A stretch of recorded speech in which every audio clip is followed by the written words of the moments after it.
Hello everyone, welcome to ECW One Night Only. We are here for ECW's first pay-per-view and first show back, and I cannot wait to get into this. I'm so excited for this, and thank you all guys for tuning in. Starting us off, we are here live in the 2300 Arena, the famous ECW Arena, with a capacity crowd of 1,300. That is awesome. I'm pretty sure that's over, because I'm pretty sure it holds 1,000 people, so that's pretty cool to see. Opening the show, we have Paul Heyman coming out with a segment rating of 72, and he speaks to the fans, and he says, "We are back." This means so much to me, and I am so happy that ECW is back. While I was in WWE, I missed the chaos of ECW. It was my baby. I missed the electricity. And I missed all of you, the fans. Well, ECW is back. We are here to stay, and no one is going to stop the Tribal Extreme from rising. ECW is here. It is here to stay, and let's get into it. We have Paul Heyman has debuted his advocate gimmick. It has gotten an initial rating of poor. That sucks. I'm probably going to change the gimmick up a bit. Then we have our commentary team. Nigel McGuinness has debuted his snobby Englishman gimmick. It has got an initial rating of great. Mauro Ranallo has debuted his staff member gimmick. It has got an initial rating of awful. That sucks. And Caprice Coleman has debuted his cocky gimmick. It has got an initial rating of adequate. This angle got the crowd hotter, and this angle got the show off to a strong start. Recap gimmick changes here. Caprice Coleman's gimmick, swagger gimmick, gives a small boost to microphone skill, during angles, and gives a small penalty to switch star quality during matches and angles. That sucks, but it's whatever. Mauro gives a large penalty to star quality during matches and angles, gives a large boost to menace during angles, can be penalized for losing to a comedy gimmick, can be penalized for losing to a gimmicky/cartoonish gimmick, and will be penalized for taking part in comedy bouts. It's whatever. I'm probably going to end up changing some of these gimmicks around, because I don't know if they're fully correct, but we'll have to wait and see. And then Nigel's will be penalized for taking part in comedy bouts, and Paul's gimmick just a standard gimmick. And so pretty cool way to start off the show. But folks, we're going to be starting off with our first matchup of the night, and it's going to be Mance Warner taking on Homicide. A decent match. Mance Warner defeats Homicide at 9 minutes and 44 seconds by submission with a Dragon Sleeper. Summit rating 48. That sucks, but it's whatever. Mance Warner had an in-ring performance of 50. Homicide with an in-ring performance of 41. Mance Warner has debuted his redneck gimmick and has got an initial rating of adequate. Homicide has debuted his notorious 187 gimmick and has got an initial rating of great. Todd Sinclair has debuted his staff member gimmick and has got an initial rating of adequate. Todd Sinclair was the referee for this match. It says he wasn't very good as a referee. That's your job, dude. I might have to change something around there, give his stats better for refereeing. That's really weird, and I don't understand why they give him such bad stats for a referee when that's his actual job. And I think Todd Sinclair is a pretty decent referee. That's why I hired him. Like him. But the announcing quality has left the match, and this match got the crowd buzzing. Love to see that. Recap gimmick changes here. Homicide swagger gimmick. Wins and losses have a greater impact on popularity changes than normal. Mance Warner, bad A gimmick, gives a small penalty to charisma during matches and angles, and can be penalized for being used in lengthy angles. Then Todd Sinclair, same thing as Mauro. Besides, marketable gimmick will sell more merchandise than usual. I don't know who would buy a Todd Sinclair t-shirt, but maybe there's people out there. So pretty cool to see. And let's move into our next segment, which will be the debuting Gia Miller speaking with a certain someone who'll be competing in our main event. Yes, folks, in our main event, it will be John Moxley taking on Rob Van Dam for the ECW World Heavyweight Championship.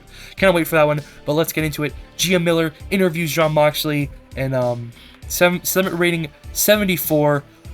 Mox basically says he grew up in the hardcore deathmatch scene. I competed in CZW and tore my body to shreds. However, I feel like the old John Moxley. I feel fired up, and ECW makes me feel this way. Tonight, I face RVD, a man who many say built this company. Rob, I don't care if you birthed this company. as much as I like you, in there, I'm a whole freaking different man. And I plan on walking out tonight as ECW champion. We'll just have to wait and see if either of us will be in a pool of blood. Typical Mox promo, hopefully that was alright. But yeah, John Moxley has debuted his loose cannon gimmick as Gone Running a Great, and Gia Miller has debuted her old school face gimmick as Gone Running a Great. Love to see that, and John Moxley did a masterful job of improvising interaction with the crowd. Love to see that. Start rating 44. Beautiful. Recap gimmick changes here. Gia Miller does a standard gimmick, and then John Moxley here, offbeat / unstable gimmick, will be penalized in taking part in comedy bouts. So pretty cool to see. We'll have to wait and see who will win in that matchup between John Moxley and RVD. But folks, let's get into our next match, which is a women's match. And no, it is not for the women's title. That will be later on the show.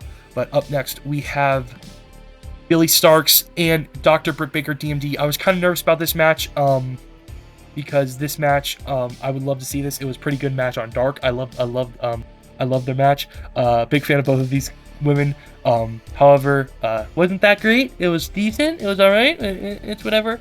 Start rating 43. Billy Starks with an in-ring performance of 49, and Britt Baker had an in-ring performance of 45. She was off her game though, so that might be why she was penalized due to being in extremely poor form, and that may be why the match wasn't that good. So she was just off her game, which it's okay.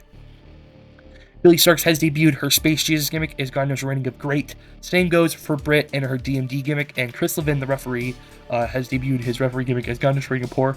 I don't know why he has a gimmick of referee, but it's whatever. The announcing quality lifted the match, and the color commentary gave this match a boost. As planned, this match brought the fans down a little bit. I meant to put this match somewhere else, but I forgot to, so that's probably on my part why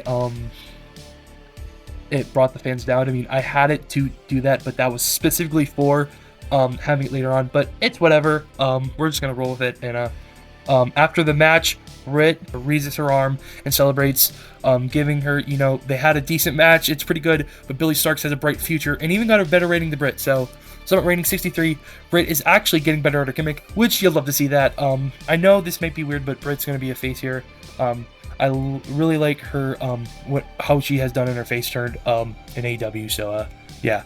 So moving on, folks, we'll be hearing from a man in the main event, RVD, and his manager, Fonzie. Bill Alfonso is back. Summit rating 50. Freestyle segment. Gia Miller interviews RVD about the main event, and Bill Alfonso is here and back in ECW. Pretty cool to see. And RVD basically says, "It is so sick to be back in ECW. It is back, and I love that it's that it's back, and I couldn't be any happier. I get a chance to win back a title I never have truly lost. I face John Moxley, a man that I think is pretty sweet. John, you talked about me being in pools of blood, which to me isn't cool, man. But fine, you want to think you're extreme? Well then, you're going to have to prove it to me. Mr. Extreme, Mr. 420, RVD. Yes, I did the hand things, the thumb things. See you out there, dude. Yeah, Summit rating 50, pretty cool. Happy to have RVD here and happy to have Fonzie. Had to get Fonzie. I actually brought him in just for this show, but I honestly might sign him to have him be with RVD. But yeah, RVD has debuted his whole effing show gimmick as God Knows Rating Great, and Gia Miller did a masterful job of improvising interactions with the crowd. Later on in the show, I think I have her on a script. I just wanted to see how she did without a script and with a script. So we'll have to wait and see how she does there. But she did do good off script, so that's pretty cool to see. Recap gimmick changes here. Loudmouth manager gimmick for Fonzie gives a small boost to psychology during matches, and RVD just a swagger gimmick of whole effing show, just that gimmick. So with that out of the way, folks, we move into our first title match of the night. ECW Television title on the line. Three-way dance between Speedball Mike Bailey, Wheeler Yuta, and Buddy Matthews. Cannot wait for this one. Let's get into it. Oh, that's it went too long. Crap. Oh, it's whatever. Segment rating 50. We have not done good with matches. That's not good, but hopefully we do better later on. Segments are really what's saving us, so I'll have to keep that in mind and try to remember that. In a bout that had good wrestling and a decent reaction from the crowd, Wheeler Yuta defeated Speedball Mike Bailey and Buddy Matthews in 16 minutes and 50 seconds when Wheeler Yuta submitted Buddy Matthews with a Yuta lock. Wheeler Yuta is now our ECW Television Champion. Love to see that. Mike Bailey with an in-ring performance of 60, Wheeler Yuta with an in-ring performance of 48, and Buddy with an in-ring performance of 57. Mike Bailey has debuted his Speedball gimmick and has got initial rating of poor. Wheeler Yuta has debuted his Dakota gimmick and has got initial rating of great. And Buddy has debuted his Best Kept Secret gimmick and has also got initial rating of great. The announcing quality lifted the match, but however, the match went on a little too long given its aim, and the match was a little too long given our audience. I believe I had this match go on, it was high spots. I completely forgot to change the, the time, so that's on me, but it's whatever. Thought the match would be pretty good, and it's decent, it's good wrestling, so it's whatever. Could be a lot worse. If you guys see my NXT save, it could be an 11 rated OTM hype video, but recap gimmick changes here. Mike Bailey's Speedball gimmick. Losses do not hurt momentum as much as usual, which is awesome to see. Buddy Matthews gets a large penalty to star quality during matches and angles. That's whatever. And Wheeler Yuta can be penalized for losing to a comedy gimmicky/cartoonish gimmick, and will be penalized for taking part in comedy bouts. So, Wheeler Yuta is our first ECW Television Champion. That is pretty cool to see, but folks, we're going to be taking it back to the backstage area, where we will hear from one of the women facing in the ECW Women's Championship match later on, Deonna Purrazzo. Segment rating 45. Deonna Purrazzo will be facing Willow Nightingale later on. Willow is a woman I'm familiar with. I faced her a few times, and I know not to deny her. But hun, I'm the virtuosa. I'm the freaking queen of this sport. You can smile all you want, but that won't save you when I rip your arm out of your socket. So Willow, you can smile and dance, but at the end of the day, it'll be the age of the virtuosa. So Deonna Purrazzo, she's faced Willow before.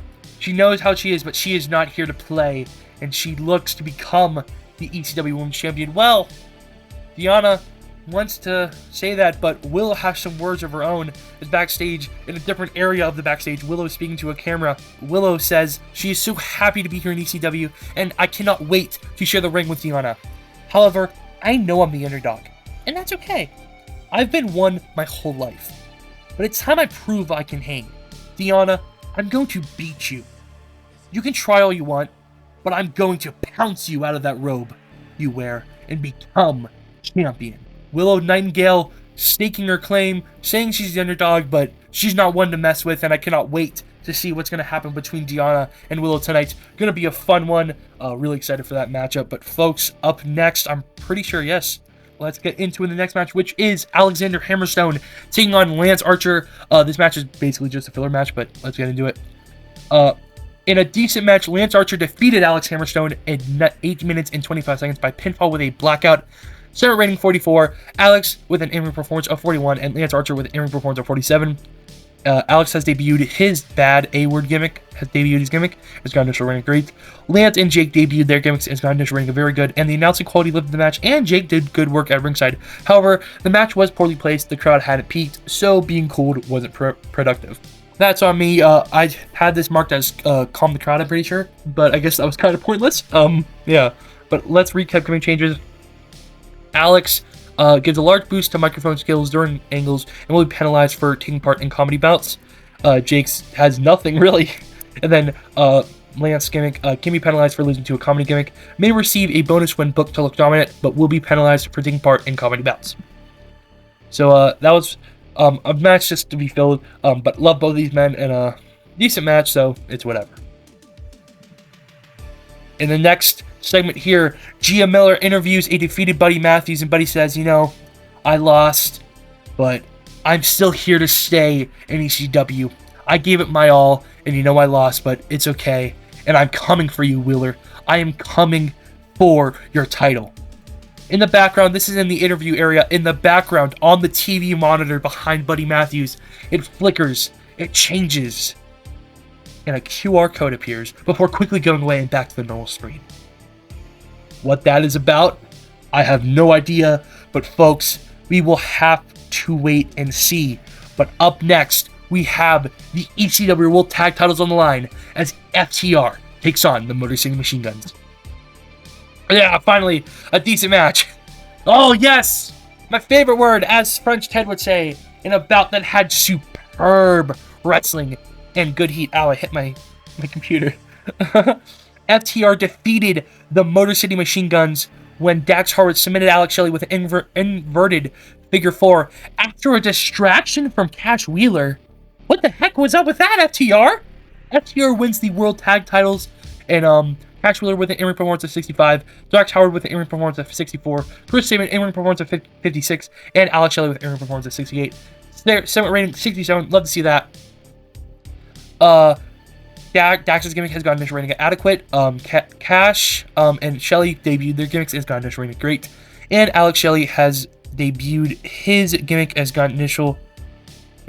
Chris Sabin has debuted his gimmick as gotten initial rating very good, and Aubrey Edwards, who is the ref, has debuted her staff member gimmick as gotten initial rating of great. And however, Chris Sabin seemed off his game. However, they got a 67 rated matchup, so that's pretty good to see. So Dax Harwood and Cash Wheeler showed excellent chemistry teaming together. Dax Harwood and they got a tag team specialist bonus. Motor City Machine Guns showed excellent chemistry together, and they also got a tag team specialist bonus. And the announcing quality lifted the match. The match was a little too long given our audience, which may be why. But this match got the crowd buzzing, so you'll have to see that. Pretty cool. Just changes here, nothing to write home about. But yeah, pretty cool. And after the match, FTR is interviewed backstage by Gia Miller. And why would you cheat to win? They basically cheat. I mean, there's no rules in ECW, but still. And FTR just say, we don't care. This is not wrestling. We are here because we are here to prove that extreme violence, this hardcore, this deathmatch style you guys like, is bullcrap. ECW isn't for anyone. It's not wrestling. This isn't wrestling. This is carny stuff.